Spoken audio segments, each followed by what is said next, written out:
Hello, my name is Ando, and I'm an artist, a photographer, and a member of the Undergang. Every week, I sit down with an artist, a curator, an author, a musician, or any other creative individual, and we have a talk about their life, their work, and what it takes to keep fighting the good fight in our world today. Welcome to the Undergang Armchair.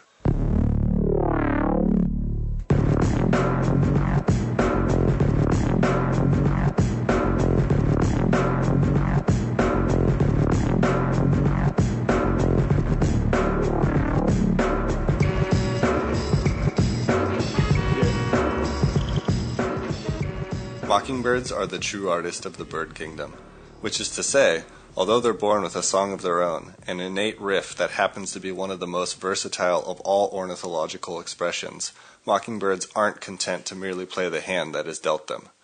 Like all artists, they are out to rearrange reality, innovative, willful, daring, not bound by the rules to which others may blindly adhere. The mockingbird collects snatches of birdsong from this tree and that field, appropriates them, places them in new and unexpected contexts, recreates the world from the world.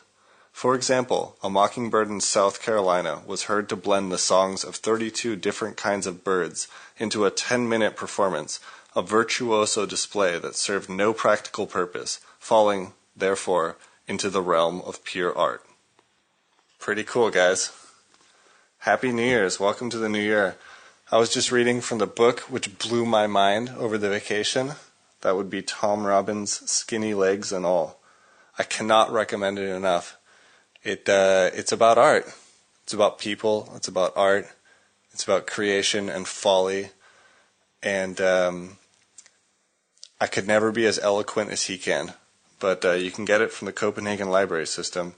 You can get it just about anywhere. Tom Robbins, Skinny Legs and All. It is really good. The man, I've known about him for a long time, but I've never read this one before. And I did a little research on him. I found out the guy writes maximum 600 words a day or something like that. Basically, he writes and rewrites and rewrites and rewrites. And what you get is some of the most perfectly crafted, joyful, expressionistic, interesting, playful sentences. It's amazing. You guys should really read it. And some people deride him for being goofy or flippant, but I really think it's the opposite because he's talking about real issues in a sometimes humorous, often humorous way. Really, check it out. That's some New Year's stuff right there. Hi, we're back. I'm high as hell right now. Not from drugs or anything, but because I just finished an interview and I've realized that, damn it, I keep calling it interviews. I finished a conversation. They're not interviews, they're conversations. With our guest who you heard today. It was such a good interview. I'm going to go ahead and make the executive decision to put it up tomorrow. But I realize it makes me high. I get high off of doing this. And if there's no better reason to do it than that, then that's just perfect. So I'm trying to roll with it, with feeling this way. I was in Italy for, as some of you probably know, for Christmas and New Year's. It was fun. It was relaxing. A lot of hanging out, a lot of eating food, taking it easy, being adult-like. New Year's was spent with some friends. We had a really good time. I'll tell you this. If you guys think you partied hard, if you think you guys are off the wall insane on New Year's, hang out with a 2.5-year-old and a 4-year-old on New Year's. They were so bananas. They go so hard that you as an adult could never aspire to such levels of mania. They don't even know what New Year's is. They don't understand the concept. But the fact that they were up late and everyone was kind of like waving things in the air and hanging out and obviously having a little party. They were so fired up. It was crazy. In Italian, you say auguri. It means best wishes. They ran around for about 5 minutes just screaming, auguri, auguri, auguri. They were so turned up. Like, if you think you were turned up for New Year's, seriously, next year find a 4-year-old. Then you'll see somebody who was turned up. So that was fascinating. Made me feel a little old. But, if I was that excited at this age, I'd probably vomit. So, we're thinking about new beginnings. For me, it's continuations. It's not really new beginnings. It's just, you kind of pull yourself up by the scruff of your neck. You stare at yourself in the mirror for a little bit. And then you think, yeah, all right, some of this shit's working. Let's keep going. So, resolutions, no. A good hard stare in the window, yes. And by window, I mean mirror. I just got back from a great talk with today's guest, David Risley. He owns a gallery here in Copenhagen. He's running some really interesting, top-of-the-line art through his gallery. He barely represents Danish artists. He's really working on an international level. He's a beautiful space downtown on Bredgade. And the man clearly does it with heart. He got into curation and being a gallery owner for reasons other than making money, clearly. And we'll talk about that a little bit. But it's so nice to see and meet and speak with a gallery owner who wears his heart on his sleeves, who's so interested in art and talking about art and enthusiastic about it that it doesn't matter. And then he happens to sell art because of that enthusiasm. He's no salesman, but he's enthused and engaged. And that is today's word, engaged. Engagement. That's what we're looking for. So, like I said, I'm really pumped about our conversation. I will shut my yap now so you guys can listen to it. And then I'll check back in with you guys afterwards and share some of my thoughts. The only other thing I want to say is I'm sorry about the sound. I hope at some point that people come to visit in the Undergang studios and I can control the sound a lot better. Unfortunately, as of right now, people are doing us a favor. I'm cold calling. It's we're still in the building up phase here, so I got to go to people, and so we recorded this one in the gallery. There's an echo, a little bit of people walking around in the background. Think of it as atmosphere. Think of it like you're at the show. And other than that, the only other thing I want to say is he has a fantastic show up right now. It's really interesting. It's a group show. It's about frames and the space between frames and the blind understandings that happen between images and all sorts of other stuff I can't really eloquently discuss. However, it's a treat if you can get a hold of David to show you around the show and talk about it, because that really, engagement. Like I said, engagement. So if you can, go down, grab a hold of David, and get him to show you around. Yes, thank you. In the meantime, enjoy the interview. Damn it, I did it again. Enjoy the conversation with our friend David Risley.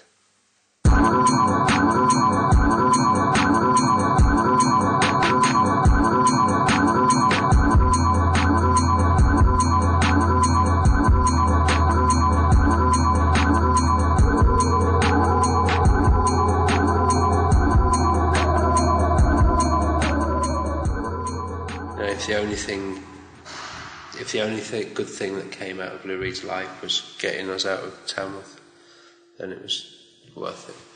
Don't you think somehow it gives you some sort of motivation to grow up in a shit place? Yeah, absolutely. I mean, either it crushes you and you become angry and drunk and violent and stay there. Yeah. Or you think, or move fuck and become this. Angry and violent and right. Sure, but it can make you into the world.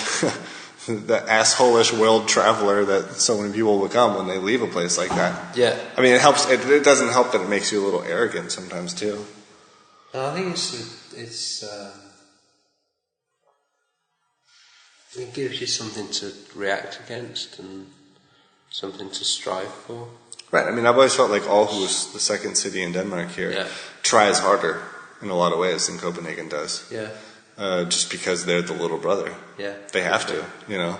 And it's it's too small of a city in a lot of ways to, but in terms of Denmark, I felt a different vibe there. I lived there for 6 months, and I really felt like they had a chip on their shoulder, and not necessarily in a bad way.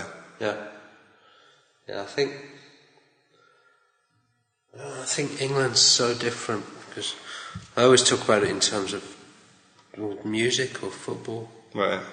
That, like, where I'm from is really, one great thing it gave me was football, because within like 30 minutes radius of the town there's Aston Villa, Birmingham City, Nottingham Forest, Notts County, West Bromwich Albion, Wolverhampton Wanderers. These are all soccer teams? Yeah, Derby County. Holy cow. These are all teams that would have 30 or 40,000 people every Saturday. Wow. So that was culture. Very concentrated, yeah, absolutely. Very concentrated, and then within an hour or two all around us, Birmingham, which for music is incredible. Black Sabbath come from there, and loads of heavy metal was invented there. Right. In a lot of ways. Sheffield, so you Manchester, weren't completely Liverpool. lost. There was satellites around you, which... Yeah, it's like... But I think, like, you just can't compare it to Denmark in that way, that culturally, those towns, like, each of those towns is 1 million people. Right. Like, Manchester, Liverpool, I don't know how big Sheffield is, but it's probably not far off. Leeds. And they all have like amazing musical history of super important bands coming out and movements coming out. Right, actual things happening, known, the place is known for. Techno coming out of Sheffield, or some parts of techno coming out of there, and acid, and all sorts of different. Yeah. So you grew up Tamil, you say? Tamworth. Yeah. And then you went to Bath to do what? Actually, first I went to Exeter. Exeter, where's that? Devon, southwest. Okay. To do what? What was your ticket out of there? To study fine art. Okay. Yeah. So you'd started making art in what we call high school. When I was 5, I said to my mum I want to be an artist. Okay. I had no idea what that meant, I think. And she washed your mouth out with soap, or she said, "Oh, that's nice"? No, they were amazing. They were super encouraging. That's good. That goes a long ways. It's just, I always have this thing that I say to my friend, Christian in New York, that, like wherever we are in the world, I get to travel a lot with my job. It's super nice.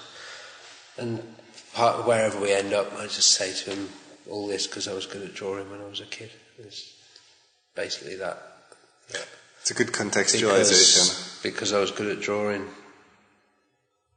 Right. In like a very working class family, and the first person from my family to go to college and stuff, that people said, well, you're good at that, and then you do it again, and they say you're good at it, and so you do it again. It's just like a reward thing. Right.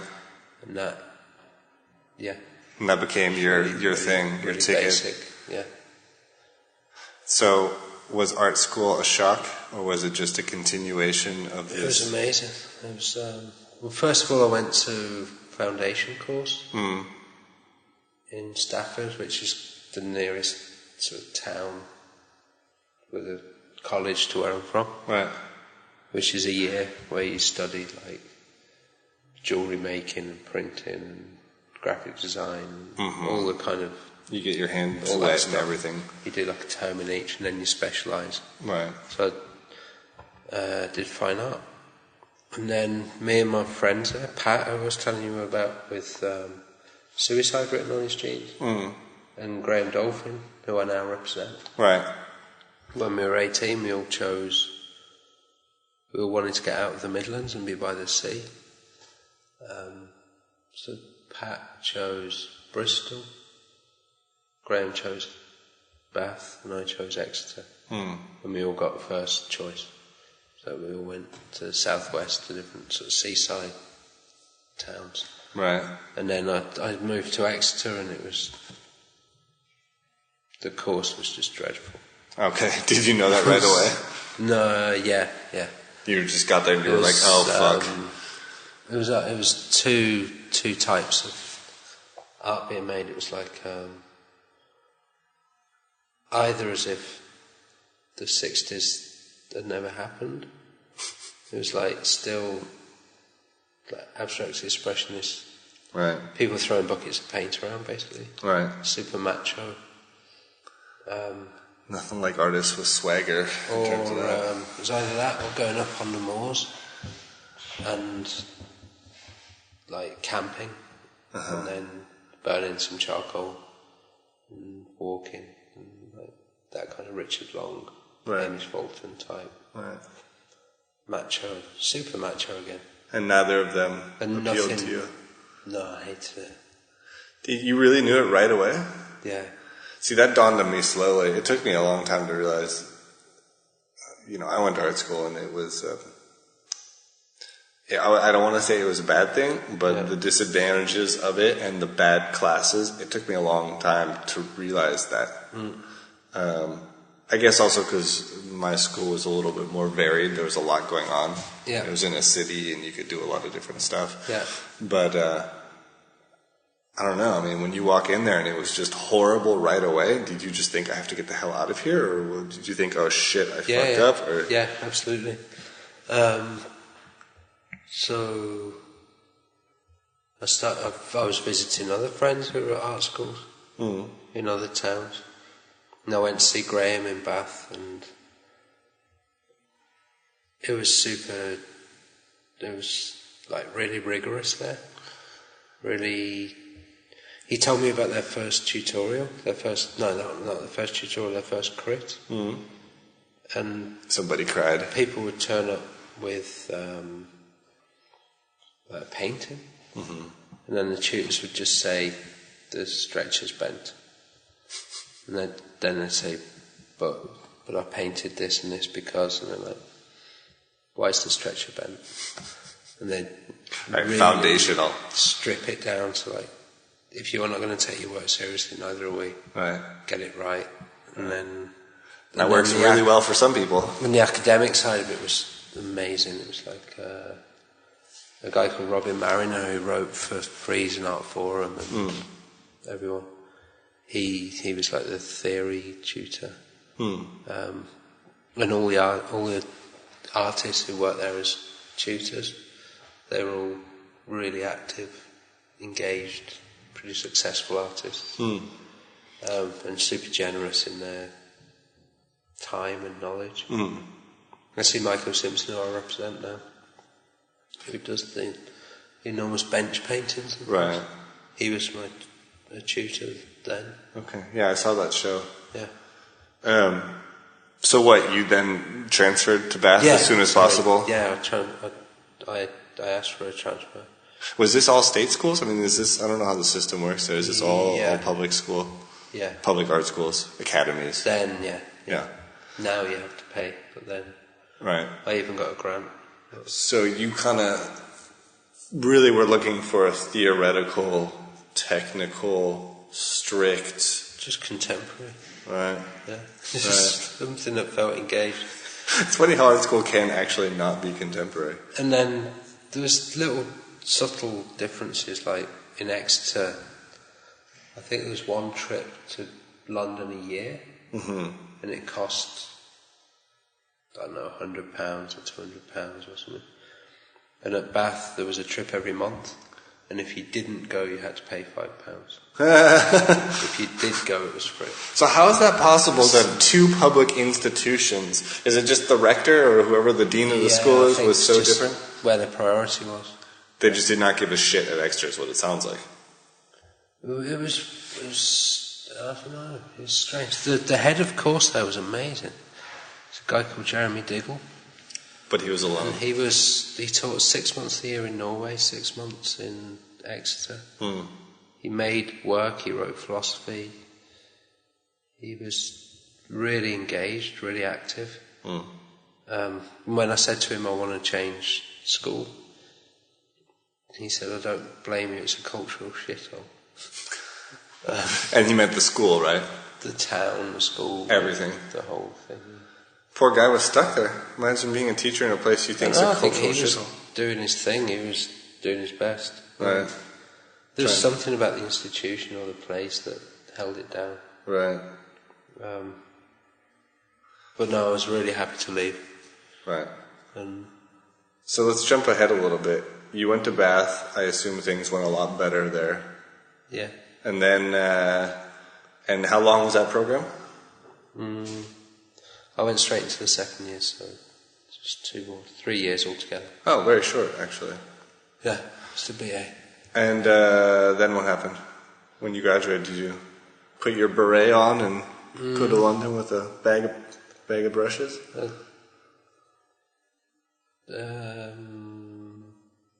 I was making work. Stayed in Bath for a bit as a chef. Yeah, I was working as a chef. Yeah. Just to make it work? Yeah. I was like washing up through art school. Right. And then started cooking. Were you always very serious about the work? I mean, were you... Yeah. You always took it really on the nose, just doing it. Right. No time for messing around, no time for partying, no time for... Partying? Yeah, I was pretty good at that. Well, I mean, I noticed, I'll be honest when I say I partied too much when I went to art school. I should have been more serious. And it wasn't until I left art school that I started taking things really seriously. Yeah. And I saw a lot of that in school. Yeah. So to me, it's hats off to people who manage to take it seriously. And those both, it was totally inseparable. Right. It was, I remember on foundation, like when we were 18, pre-degree, we had to get the train from our hometown at 8:30 or 8. So we had to be up at 6:30 or 7. And then we'd stay there until they locked the building up at 11. In the studio working. I think we were just amazed that we were allowed to just make art and not do anything else.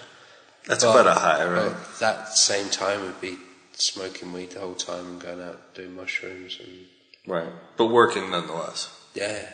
So I guess that's the big difference. Both, just talking about art. Just talking and listening to music and being in bands and... Being interested. Yeah. Yeah. I never saw any separation between that and working in a way. Well, as long as you keep working then. Yeah. It was the same sort of thrust. Right. In a way. Right. The same drive. Right. And it's just, I don't know, just recently I stopped drinking. But that... right, well, it's a hard drive to get out of once you get into it. It's kind of what drives the art world a lot. Travelling around art fairs, travelling around whatever. There's a lot of parties. There's always a party. There's a lot of boozing. It can be. Yeah. But I think maybe that the standard is set by the beginning of that. You're so pumped to be at school, to be working, to be in a place like you said where you could paint all day long, and you were actually considered good if you did that. Yeah. That was considered the right thing to do. And you could smoke weed and party and talk about crazy things and all that. Yeah. That impetus, since that's kind of the blast off point, it's really hard to at some point shake that.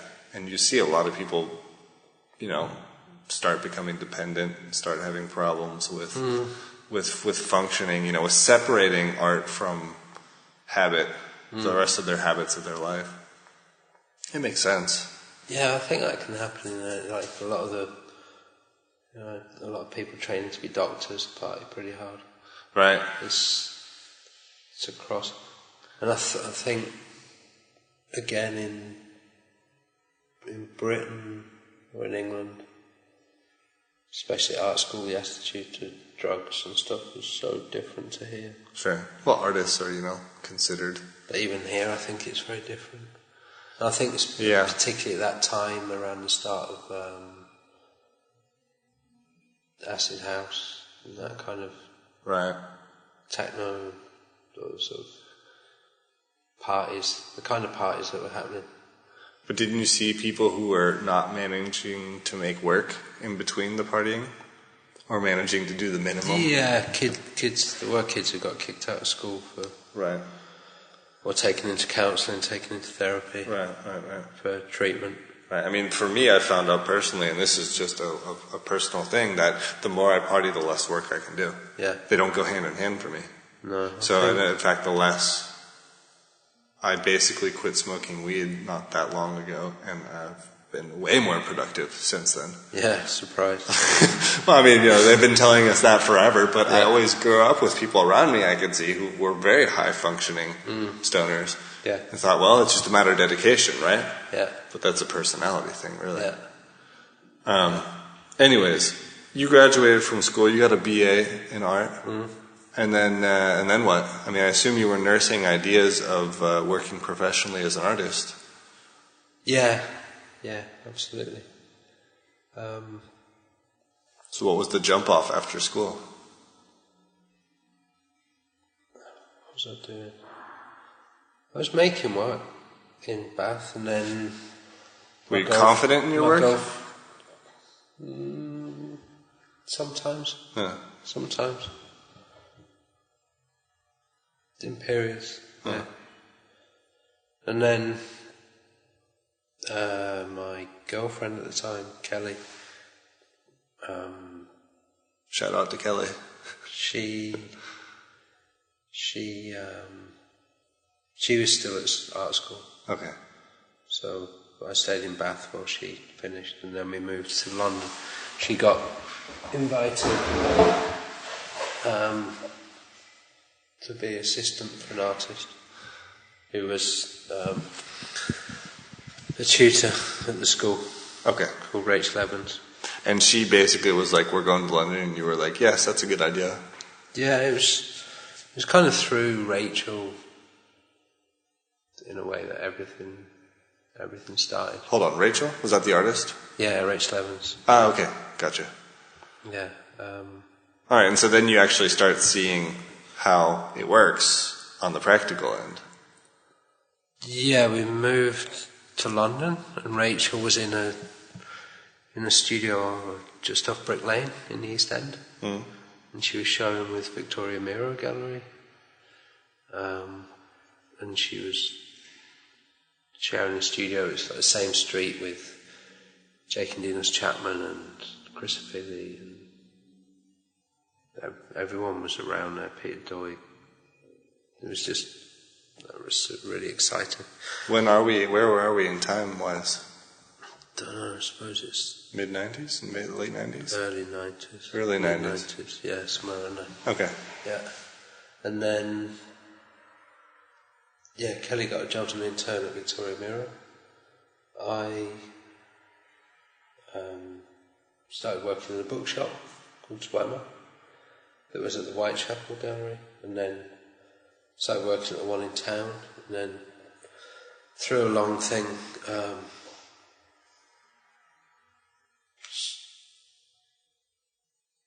started doing shows there, basically. Of your own artwork? No. Oh. No, I was still making work. Sorry, I've jumped ahead a bit. Yeah, what do you mean making shows? Like curating? Yeah. Writing? Okay. Yeah. At the... Actually, Kelly and me and Henry Krikatsis, who I now represent as well, we made a show together. The first show we ever did, I think, called River Deep Mountain High. Curated? Yeah. Yeah. That kind of came out of Henry's idea, I think, to start with, and became part of Kelly's. She was doing an MA in critical theory, and then we kind of all worked together on it, made a company and made a catalogue.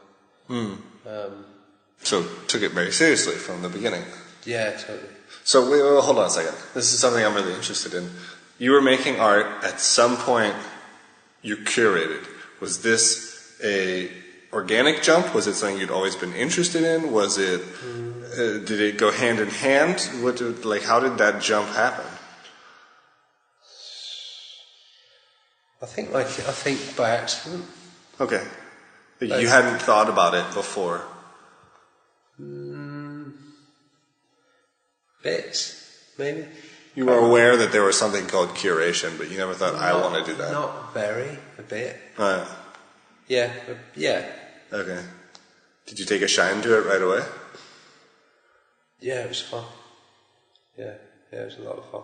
I mean, you strike me as a very theoretical person. You think a lot about how things work together, what they mean in tandem, what happens when you put them up against each other. So I would feel like naturally maybe you'd be attracted to it. Yeah, I don't think it was that at the time. I think it was,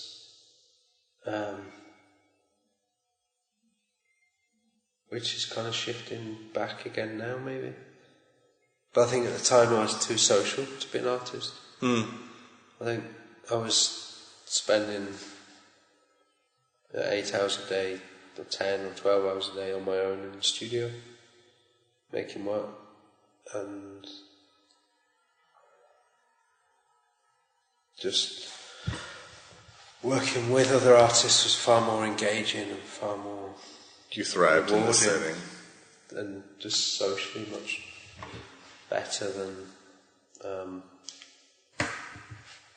I think it was healthier for me. You could just feel that you thrived. Yeah. Working with people. Yeah. And also about, it kind of jumps forward to, I was working in this bookshop that had become just a bookshop, but started as, in 1929 as a gallery, a bookshop. And they did it was like the first place to sell international exhibition catalogues in London. Okay. Which is a good place to be. Major, yeah. And they did the first show of the Surrealists, first show of abstract painting, the first show of all sorts. But the gallery closed in the 60s. Okay. And it just became a bookshop. Right. And then they had a new sort of general manager or director or something. And he asked me how I was getting on. I said, I'm fine, I'm bored. While you were working? Yeah. Okay, I got you.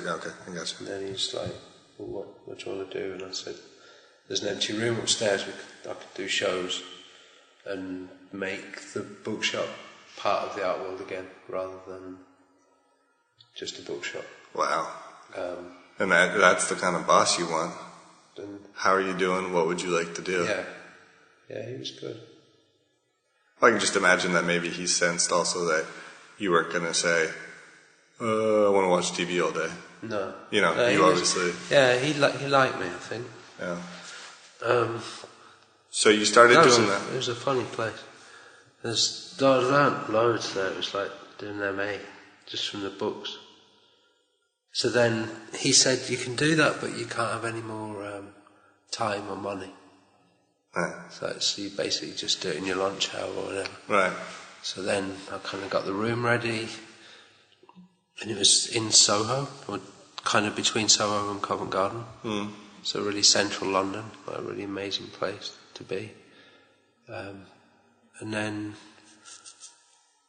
I thought I should start doing shows with other galleries' artists, because I don't really have time to fully run the whole thing. Right. So it's more like just putting exhibitions on rather than running the gallery. Right. Gathering, curating works and calling around. So it started with, I think the first show was Richard Wood's, of just a floor. It was just the empty room with a floor. It was fantastic. And people came? Yeah. Everybody came. Yeah.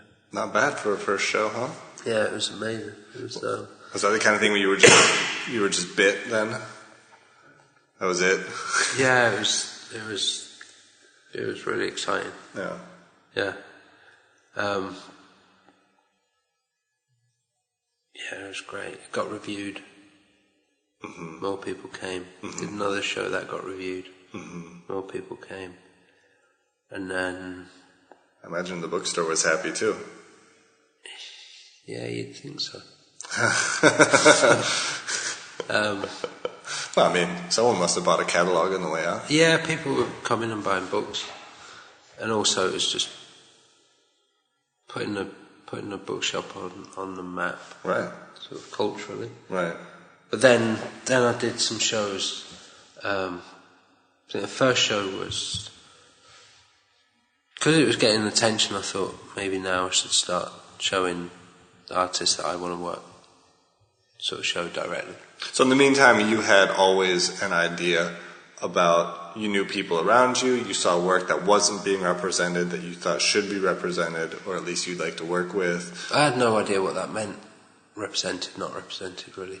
But I mean, you must have had a network or somebody you thought, I would like to hang this work on a wall. Yeah, it was basically kids I went to art school with. Right, like Graham. Yeah, yeah.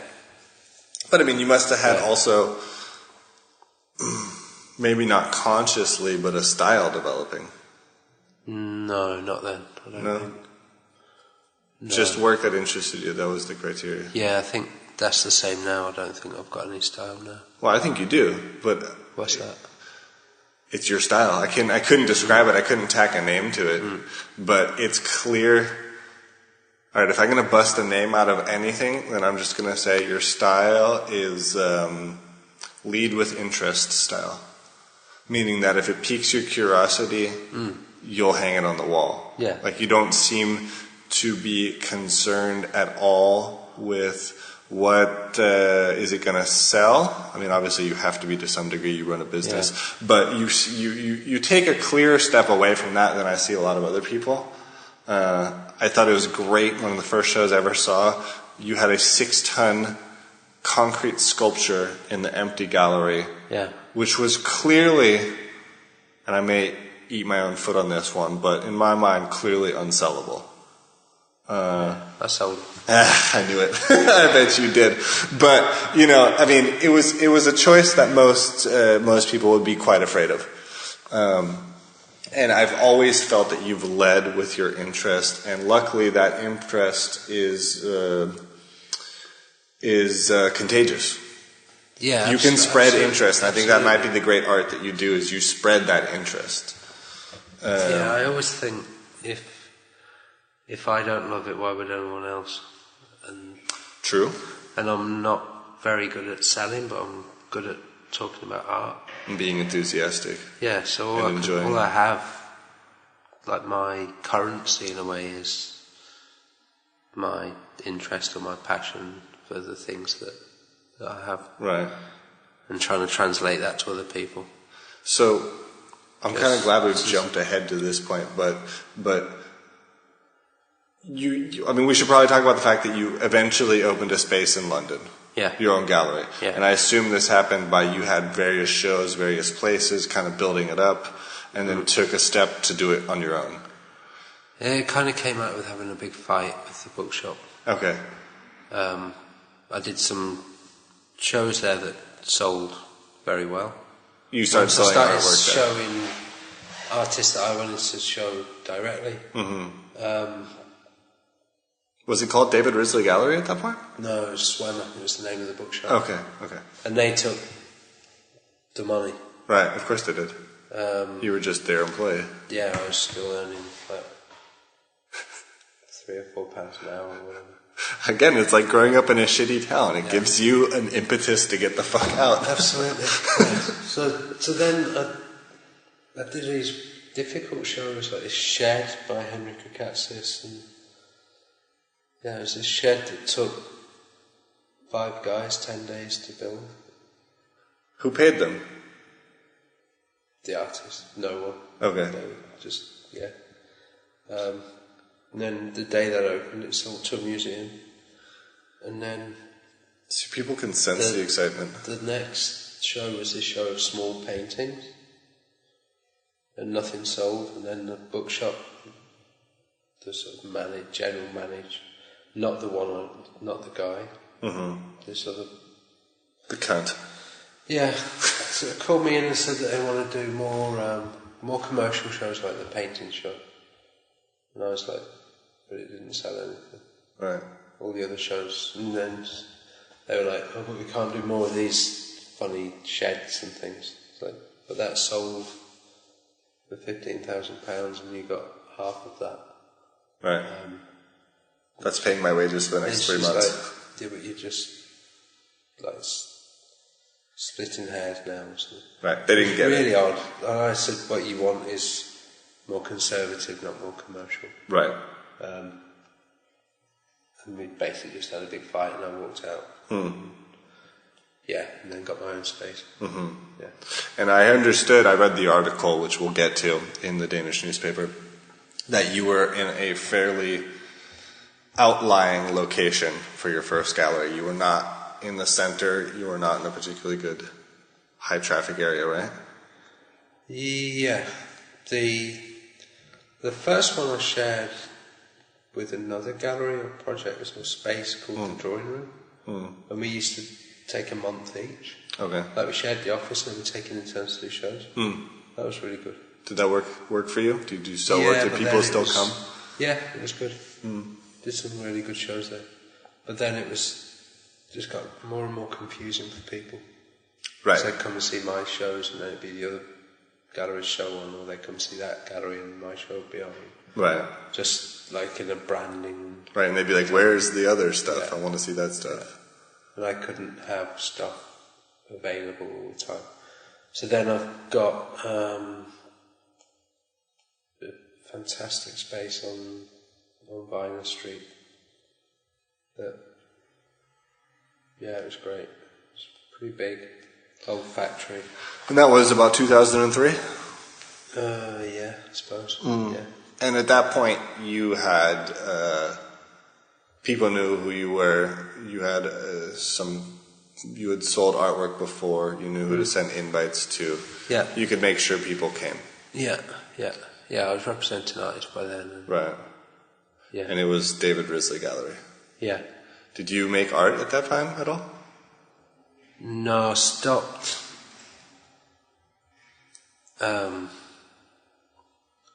As soon as I started showing artists. Did it just naturally fall away? At the bookshop. As soon because I was doing the shows with other galleries' artists and I was still making my own work. Mm-hmm. But then when I started selling work, then I started to represent some of the artists. And I just made a decision there and then to stop. Which was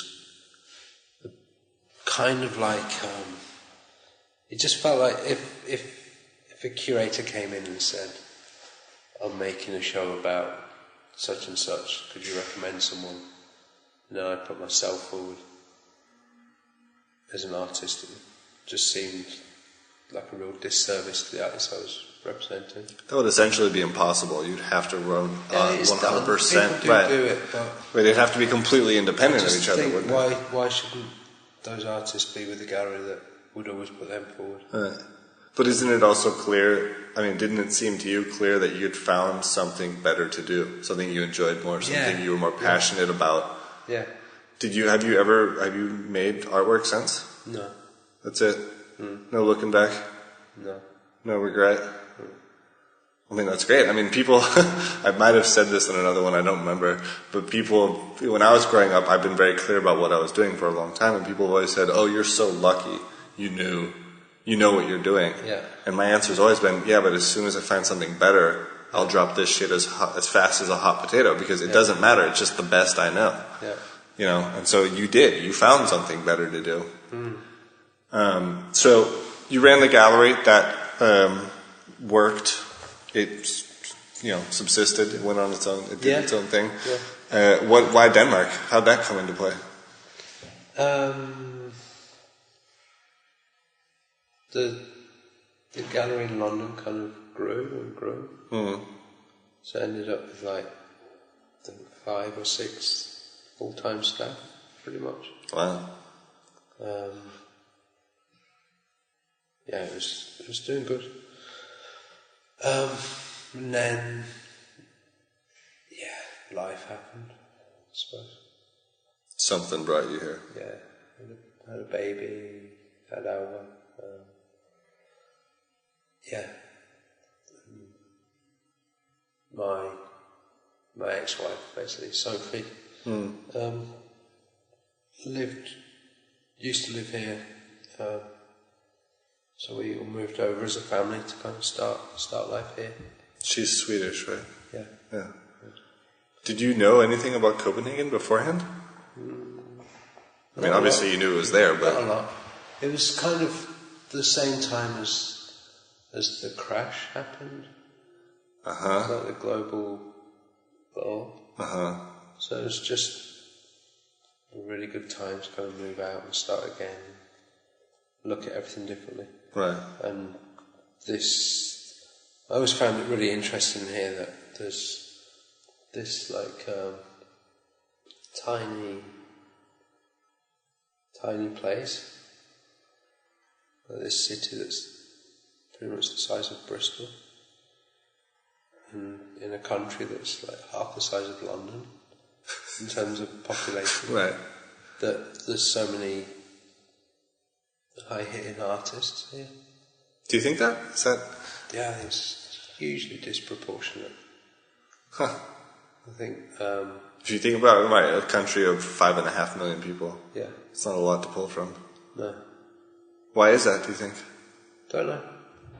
I think it's have to do with the fact that... Think of like, I don't know, Jesper Juist, Talar, John Kerner, Elmgren, Dragset, Oliver Elias, and there's just, you can go on and on and on. Right, and that's just top tier. Yeah, there's so many successful international artists here. And you were well aware of that before you came here. And then just like the level of museums here, just everything seemed really, and galleries, like to have a city this small with so many international galleries was really impressive. Right. So you knew you wanted to continue with your gallery. Yeah, yeah, absolutely. So you basically moved in here with a good feeling in your mind about it. Yeah, yeah. You came open heart, open mind. Yeah. And has the city treated you as you would have hoped? Yeah, yeah, I think so. It's super quiet. It's extremely quiet. It's a good place to get some work done. Yeah. That's one of the advantages I've found. It's,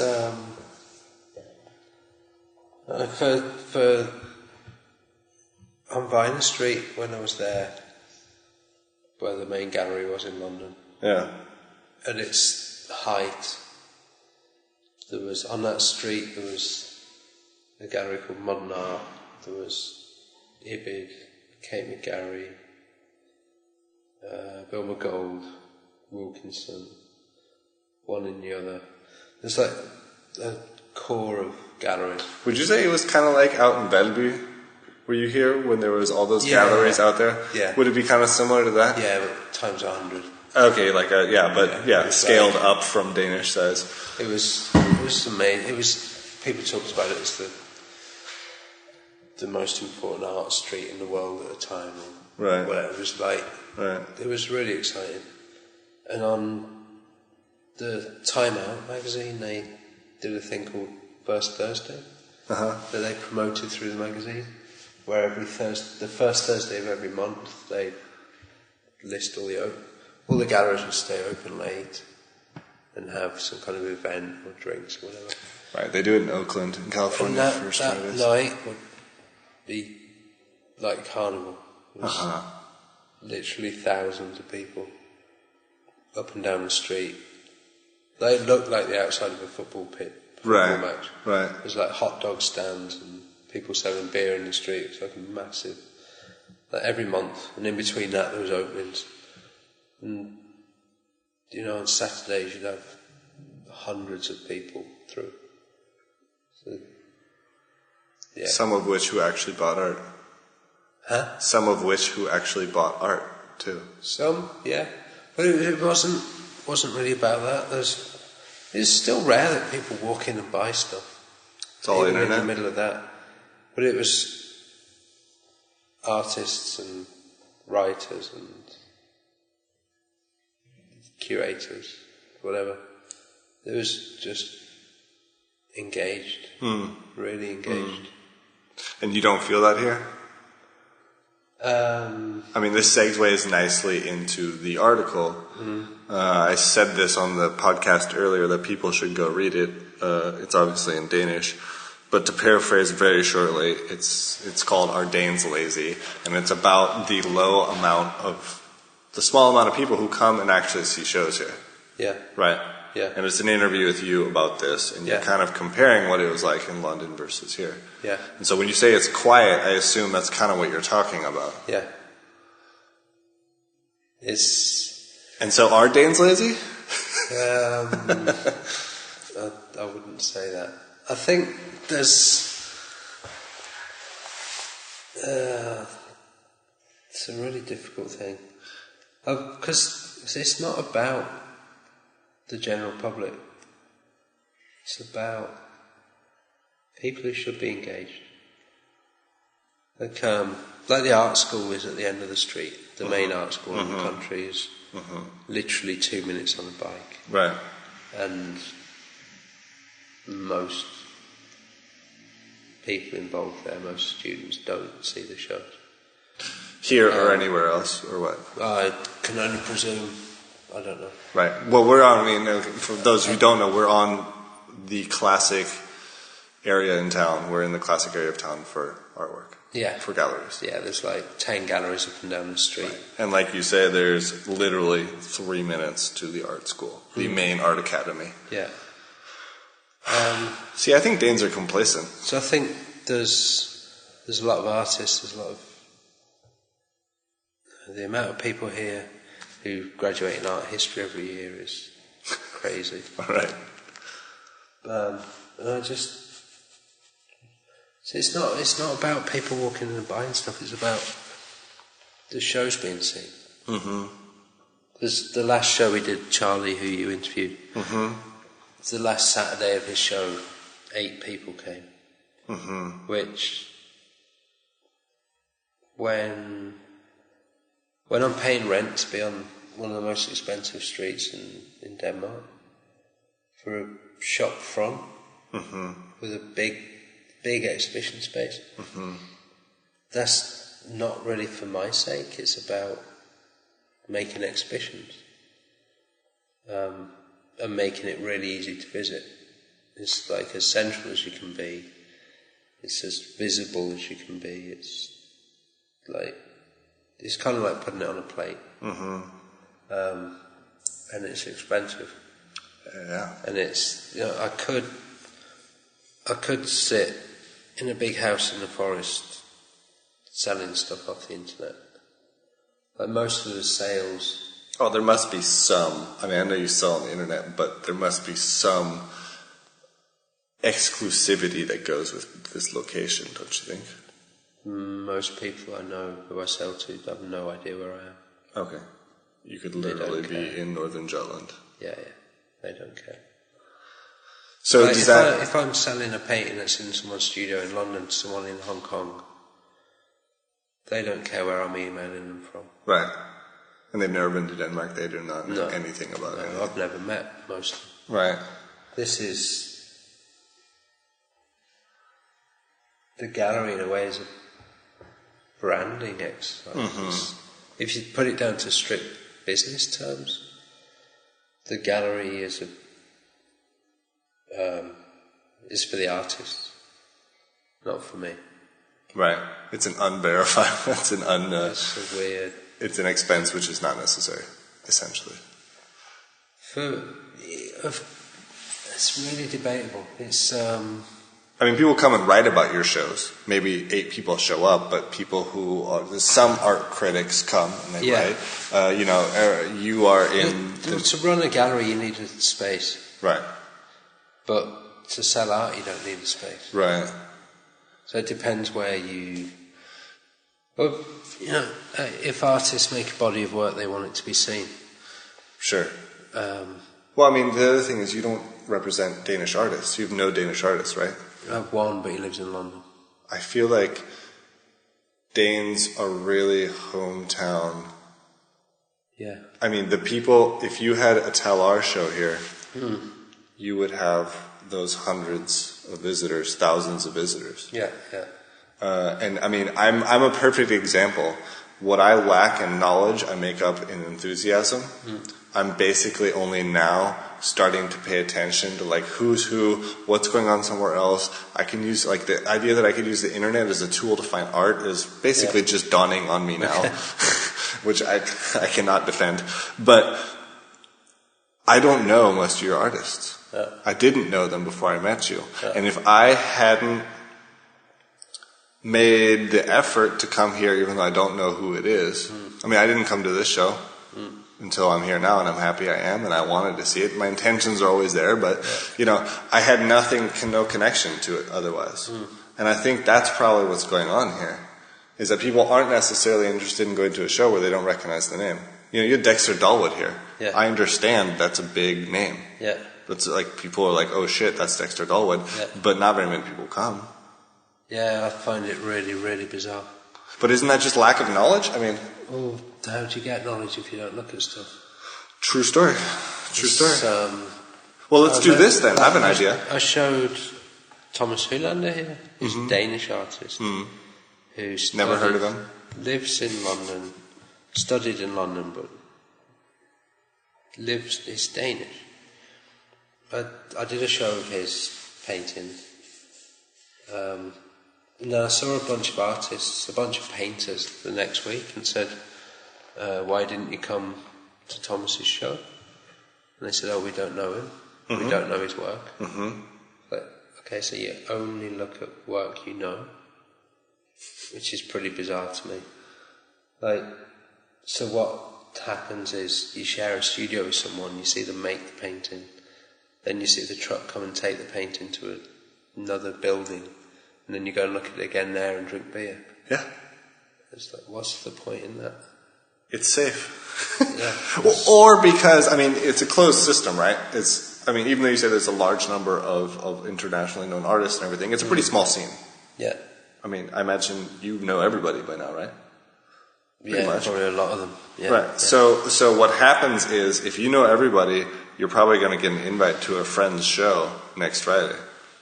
Instead of going and seeing the show of somebody you don't know. And then you're going to have a couple of beers, and then you're going to meet your friends. Yeah. And then the idea of going to that show you don't know who it is, probably going to slip to the wayside. Yeah. And I couldn't agree more. It's really sad. But here it's like, it's tiny and everyone has a bike and it's... Oh, it's minutes away. 5 minutes. Yeah. To 10 minutes to anywhere. Ah. So in London you get a train for an hour to go and see... Maybe it's too easy. A picture and then go back. Maybe you should move farther away. Yeah, maybe. I mean, I vote no, but... I find it really strange. Is it disappointing? Yeah. Yeah. Yeah, to be honest, yeah. Okay, well, I have an idea. Let's give the listeners some homework. What's that? I mean, first of all, they're going to need to come to the show. But aside from just talking about your gallery, what do you do to stay abreast?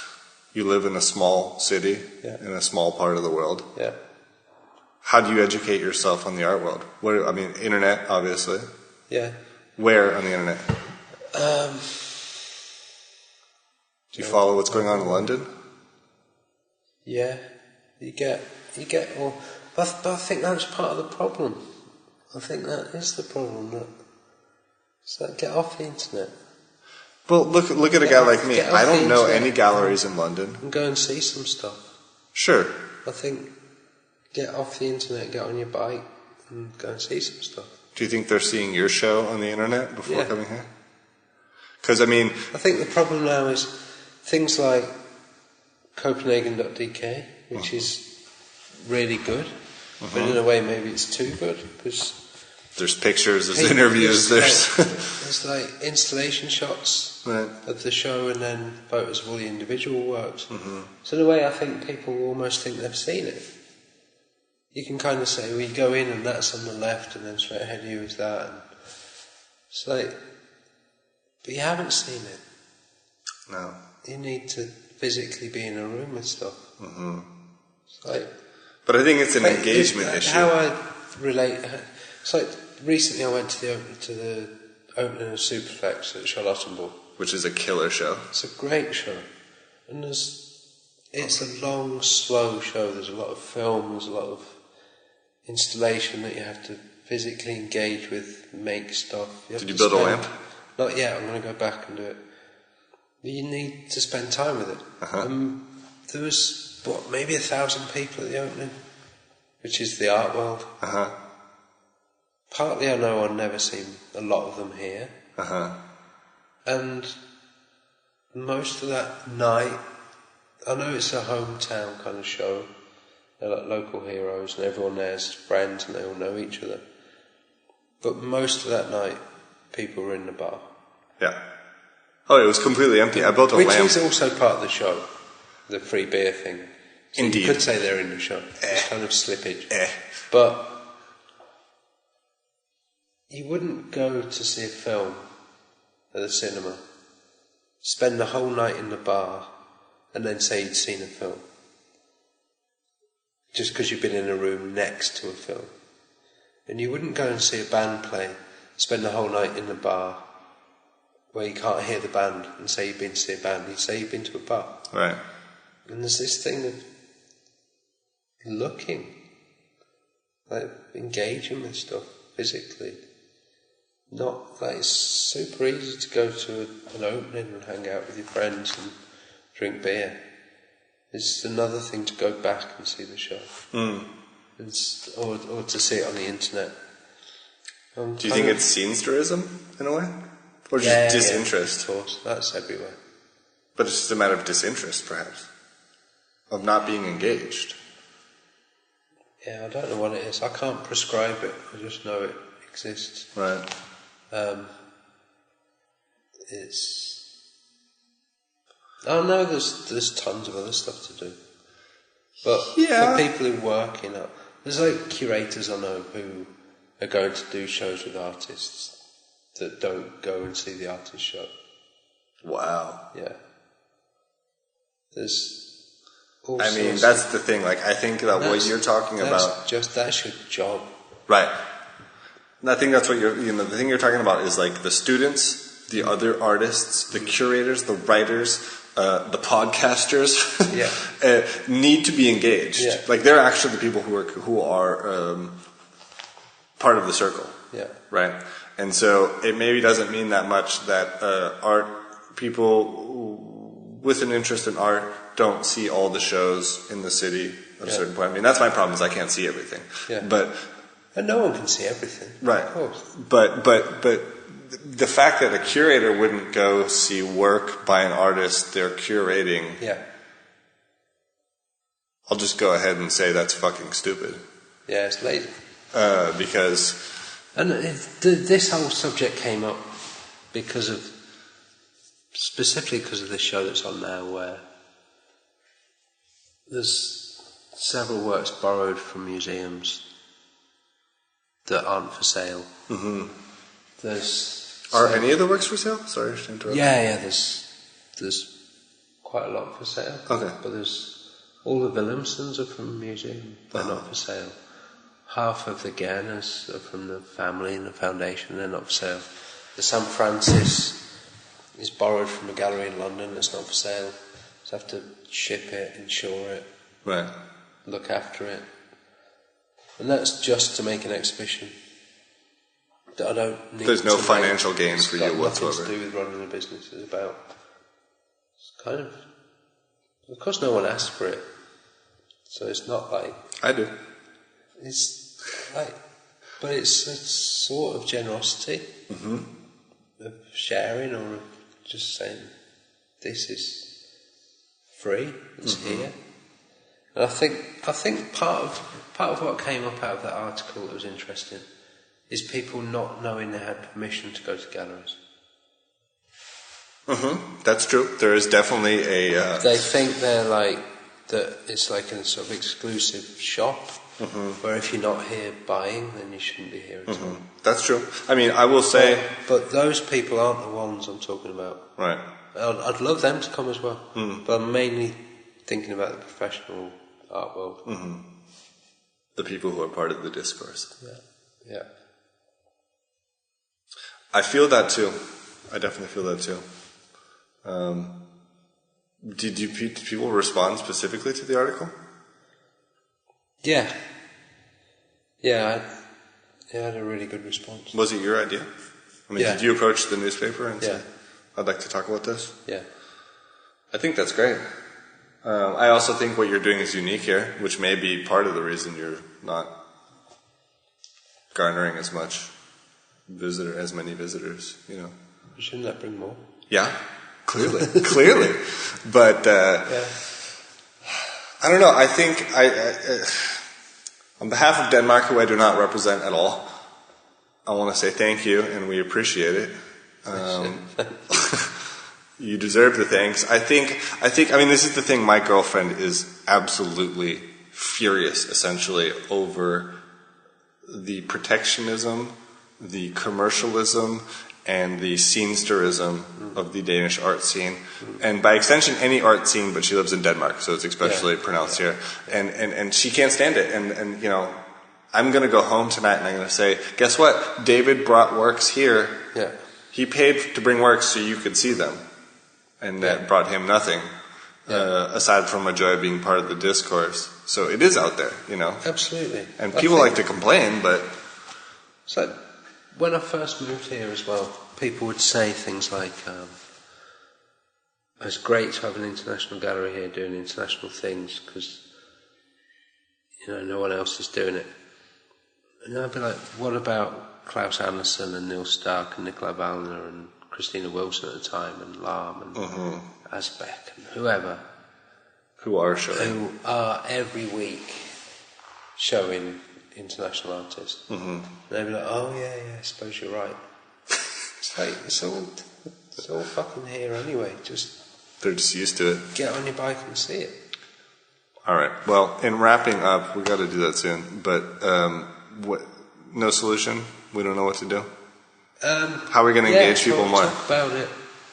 Talk about it like this, and just encourage people and shame them. Yeah. I mean, I'm trying to take part in debate now. I mean, this group I'm part of in this podcast is. I think it's fun. The reason I like art is because it's fucking have a good time. It's great. Yeah. It's really amazing. All right, well. Same with music or books or everything. It's just right. Like you don't get to know about books by standing near them. You've got to looking at pictures of them on the internet. Right. You've got to get in a room with them and open them up. Right. Yeah. Well, I think there's no better way to leave it than that. Open a book, people. Yeah. All right. Well, I want to thank you for your time, David. Pleasure. Thank you. It's really fun. Cool. Thank you. Right? Cool, huh? Do I start every outro by saying right? I don't know. Yes. Hey, quiet you.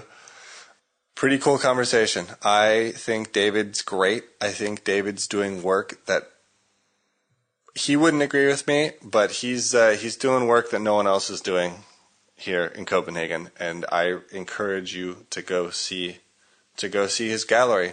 And he has issued a warning shot to you through Politiken newspaper. He's asking you, are Danes lazy? And I want you to look in the mirror. It's the new year. Look at yourself in the eyes and ask yourself, am I lazy when it comes to art? Am I engaged? Am I going to see new things that I haven't seen before instead of going to see people I already know?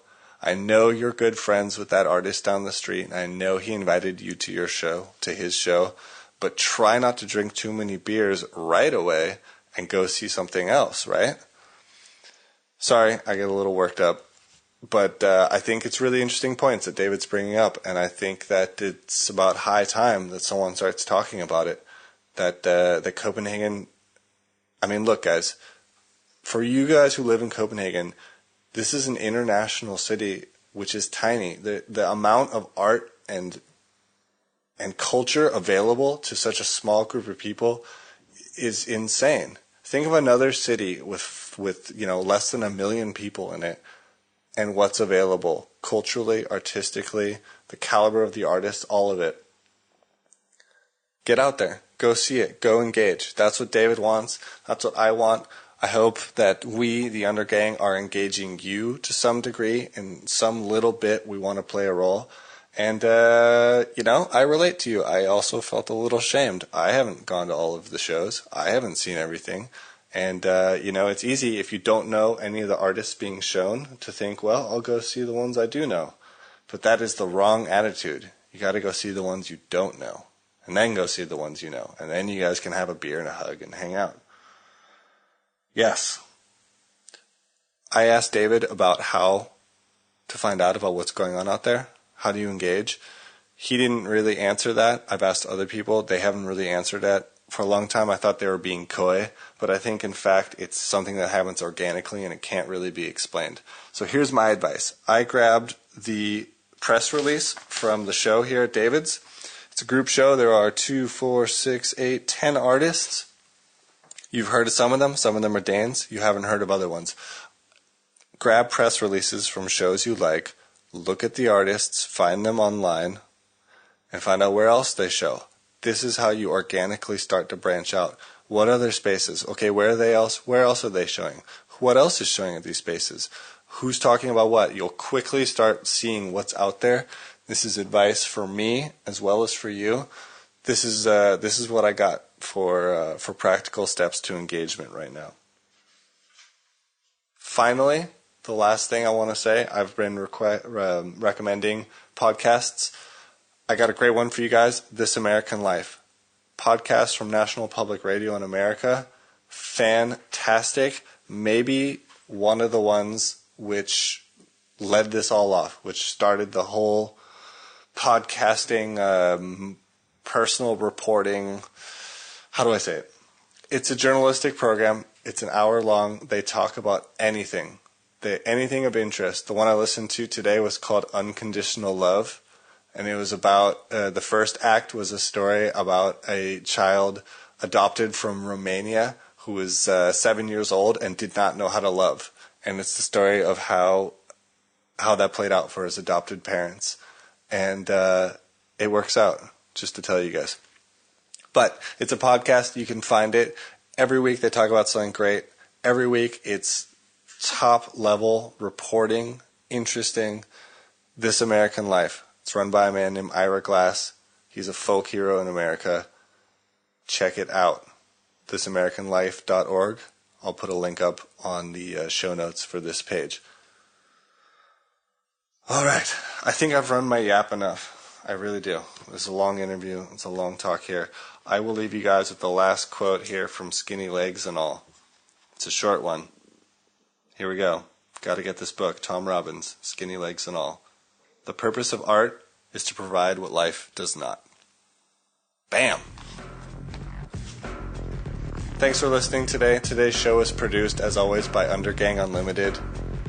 The intro and outro music today was provided by Heavy Links. As always, check them out. There's a link to Heavy Links. It's kind of awkward. Link to Heavy Links on our site. You can also find a link to our interstitial music by Black Ant. You can find that on the show notes for this episode. Welcome back. Help us spread the word. Yell at us on Twitter. Email me, Ando, ANDO, @undergang.net. Let's do this. 2004. It's on. Thanks, guys. See you next week.